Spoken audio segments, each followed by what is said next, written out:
Lagi kamu, bos kamu. Sudah berkali-kali kami ingatkan.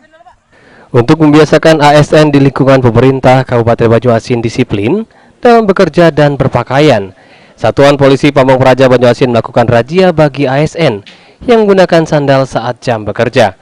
ASN yang kedapatan menggunakan sandal langsung diberi hukuman dengan menjinjing sandal mereka. Razia yang langsung dipimpin Kasat Pol PP dan Damkar Banyuasin Indra Hadi langsung menyasar kantin-kantin yang berada di komplek perkantoran pemerintah Kabupaten Banyuasin, Kota Pangkalan Balai, yang sering didatangi ASN meski pada jam kerja. ASN yang kedapatan di dalam kantin meski di jam bekerja langsung ditegur dan diarahkan kembali ke ruang kerja mereka masing-masing.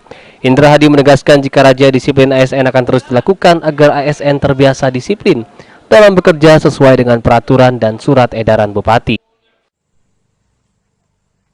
Sidak ini khusus dalam lingkungan Pemda ini kami sidak masalah ketertiban dan keseragaman cara berpakaian. Karena berpakaian sudah diatur oleh pemerintah pusat dalam peraturan Menteri Dalam Negeri dan juga ada surat edaran Bupati Banyuasin agar pegawai baik ASN maupun THL untuk berpakaian rapi dan pakai sepatu, bukan pakai sandal. Karena Pemda ini adalah pusat pelayanan, pusat contoh masyarakat. Jadi kita harus pakai yang rapi, pakai sepatu, pakai yang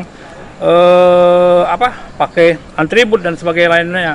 Karena masyarakat ingin sekali pegawai-pegawai ASN dan THL ini punya kelebihan dalam hal kedisiplinan, ketertiban dan berpakaian, termasuk juga sopan santun terhadap pelayan-pelayan masyarakat yang akan berurusan di Pemda ini. Sulaiman, PAL TV.